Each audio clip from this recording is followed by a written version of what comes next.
irú kí lè jọ ọmọ ní fowó ṣe Kádíjà kò bá má jẹ́wọ́ Kádíjà ilé yìí ò tọ́ sí ẹ ó sanwó oko àbí ò sanwó oko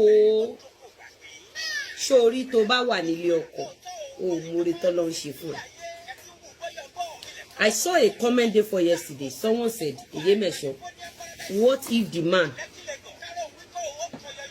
man is not responsible or the man is not doing well anymore? Tó bá wà nílé ọkọ, ó gbọ́ mi, tí ó bá láṣọ mi, ó gbọ́dọ̀ pé tọrùn ẹ lákìsà. Tó bá fẹ́ jáde nílé ọkọ, ibi tó ń lọ tí ò bá ṣùọ̀ dáadáa fún ẹ má jáde. Kí la máa fi sọ pọ́kùnrin ò ṣe dáadáa mọ́ kó take responsibility. Ìwọ náà gbégbá ọjà lọ wá ọjà tà. Sórí ilé ọkọ kò sí nǹkan kan nínú ẹ̀. The only thing tó wà ńbẹ̀ ni pé ó máa ń protect obìnrin láti ṣerú ẹ̀sìn tí òbòkèrò ń ṣe. Kọ́tọ́ ń pè ilé ọkọ nìyẹn.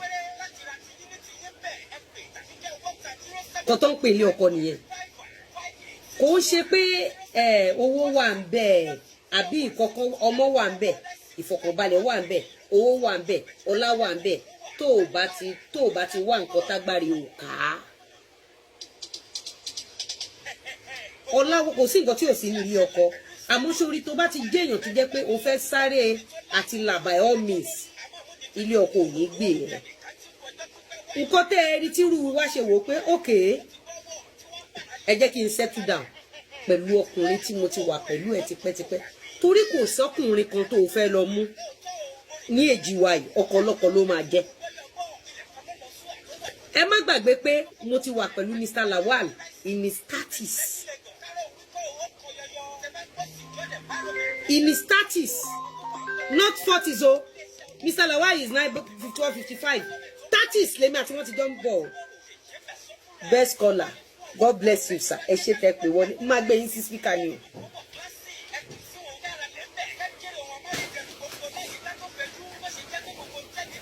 Níbẹ̀, irọ́ ẹ kọ́kọ́ ẹ bá wa sọ̀rọ̀ straight, ẹ bá wa sọ̀rọ̀ straight. Mo ti gbé yín sí speaker. Mo ti gbọ́ yín. Mo ti gbọ́. Ó yá. Ó yá. Ó dúró nìyẹn sà.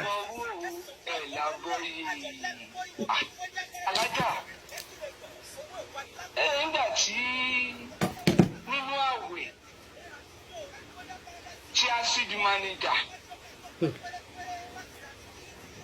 manager dẹ̀ wò sòsòsòsò nínú àwẹ̀ ó sì kọ lọ bíi obioma.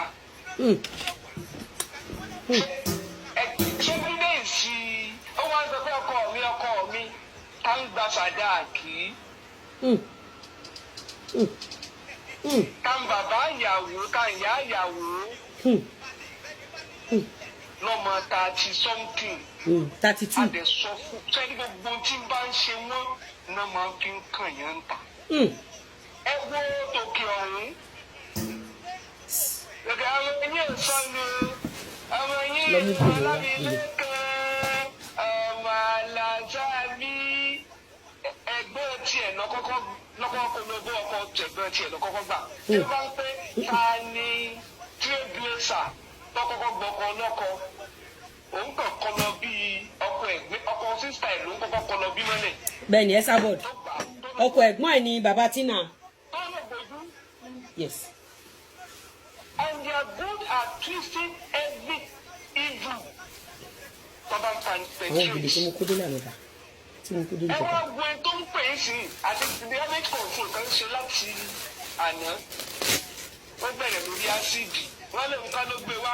Nǹkan ló bá ásíìdì wá ní béèrè àdírẹ́sì ọmọ ọlọ́mọ. Kí ló fẹ́ fàdírẹ́sì ẹ̀ ṣe? Kí ní tó náà fẹ́ ṣe ń jọyọ̀ sóò ti ṣe? Sáwọn yẹn tó ti pè wọ́n. Ṣé wọ́n tó rẹ́dì?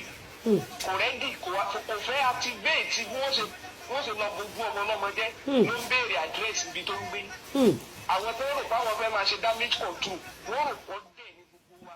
ló ń gbé ọmọ méjì ló ń gbé àwọn ọ̀dọ́ méjì sórí fóònù tó dẹ̀ ló ń bá wọn parí ìjà wọn yóò dẹ̀ sọ pé kan ó dúró mọ́gbọ́n tí mò ń sọ o jẹ́fì kejì lẹ̀ o ẹgbẹ́ bó ṣe ń forí wọn gbára wọn and we have been warning people for long pé these youth are just wasting their time and their generation ṣé gbogbo ẹ̀ ò manifest nsìn.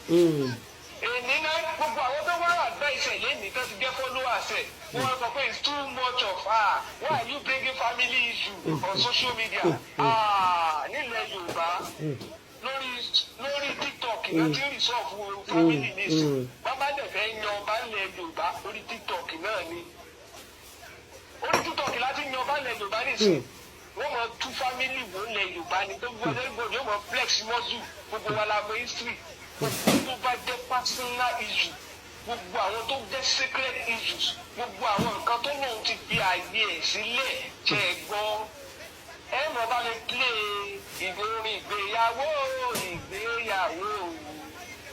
ojú mi ò rẹ́yìn mọ́ ọmọ mi dé. òbò kìrún jẹ́jẹ́.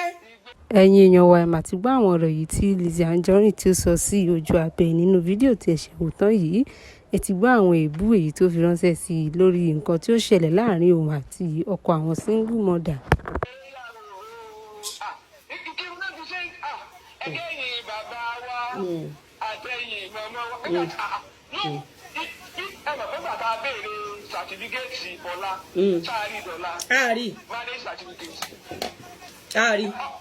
owó àgbàlagbà láìsọmọdé nípa ọkọ mi ni wọ́n wá tọrọ mi kí ni ẹbí tọ